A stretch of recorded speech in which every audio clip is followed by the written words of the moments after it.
नमस्कार मित्रांनो मैत्रिणींनो, माझं नाव प्रमोद रानडे. अडानी पोर्ट्स ही जबरदस्त कंपनी आहे आणि जबरदस्त वाढत असणारी कंपनी आहे. ओके, ही कंपनी 15 पोर्ट ऑपरेट करते भारतामध्ये. मलाही माहिती नव्हतं, तर त्यांच्या ॲन्युअल रिपोर्टमध्ये आलेलं आहे बघा. आपल्याला फक्त एकच पोर्ट माहिती आहे, तो हजीरा. पण त्याच्या व्यतिरिक्त मुंद्रा. ओके, त्याच्या व्यतिरिक्त दहेज, नंतर कांडला, नंतर हजीरा, त्यानंतर दिघी, मार्मुगोवा, नंतर विजयनगरम, साऊथमध्ये करायकल, नंतर इन्नोर, कटुपल्ली, त्यानंतर कृष्णापट्टणम, गंगावरम, गोपालपूर, धर्मावरम आणि हल्दिया अशी इंडियातली पोर्ट्स ऑपरेट करते. टोटल कॅपॅसिटी ईस्ट कोस्टची आहे 138 मिलियन टन्स आणि वेस्ट कोस्टची आहे 343 मिलियन टन्स. म्हणजे गोईंग फॉरवर्ड जसं आपण सागरी सेवेला महत्त्व देतो आहेत मोदी गव्हर्नमेंट, त्याप्रमाणे ही पोर्ट्स प्रचंड वेगाने वाढणार आहेत आणि ऑब्व्हियसली अडानी पोर्टचा बिझनेस वाढणार आहे. अपार्ट फ्रॉम दॅस हे हायफा पोर्ट पण मॅनेज करते इस्रायलमध्ये, तुम्हाला माहिती नसेल. नंतर दारुसलाम पोर्ट पण मॅनेज करते साऊथ आफ्रिकेमध्ये, आणि ऑस्ट्रेलियामध्ये अबॉट पॉईंट हे पोर्ट ते मॅनेज करतात.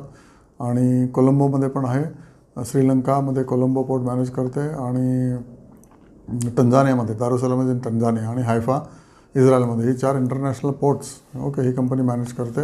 आणि एअरपोर्ट्स तर आहेतच त्यांची. अशा प्रकारे ही एअरपोर्ट्स आणि पोर्ट्समध्ये असणारी जबरी मोठी कंपनी बनणार आहे.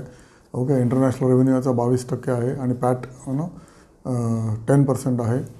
आणि Q1चा रेव्हेन्यू याचा 21% वाढलेला आहे आणि पॅट पण 7% वाढलेला आहे.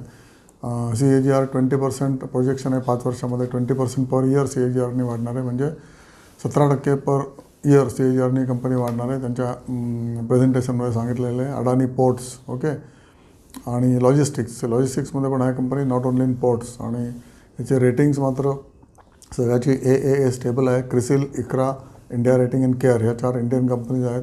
या कंपनीने ह्याचं रेटिंग चांगलं दिलेलं आहे. त्यामुळे ही जी अडानी पोर्ट नावाची कंपनी आहे ही प्रचंड वेगाने वाढते आणि अजूनही वाढणार आहे. त्यामुळे ह्याच्याकडे तुम्हाला लक्ष द्यायला हरकत नाही आहे. आणि टिपिकली ह्याचं तुम्ही जर जास्त अभ्यास करा, तुम्हाला अजून जास्त कळेल. प्रेझेंटेशन बघा. ओके, क्वार्टरली प्रेझेंटेशन प्रत्येक कंपनीची येत असतात, ते तुम्ही बघायला पाहिजे.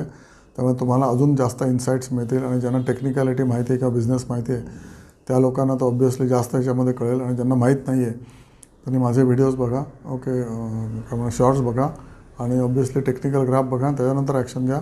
एक शेअर तर तुम्ही घेऊ शकता याच्यामध्ये. If you can't afford may be more than 10 or 20 or 100 shares, तर तुम्ही या संपत्तीच्या जत्रेमध्ये सामील व्हा. नाही सामील झाला तर तुम्हाला खूप महागात पडेल आणि खूप उशीर झालेला असेल. गोईंग फॉरवर्ड महागाई वाढणारच आहे, महागाई तुमच्यासाठी थांबणार नाही. त्यामुळे तुम्ही इन्व्हेस्टमेंट लगेच सुरू करायला पाहिजे.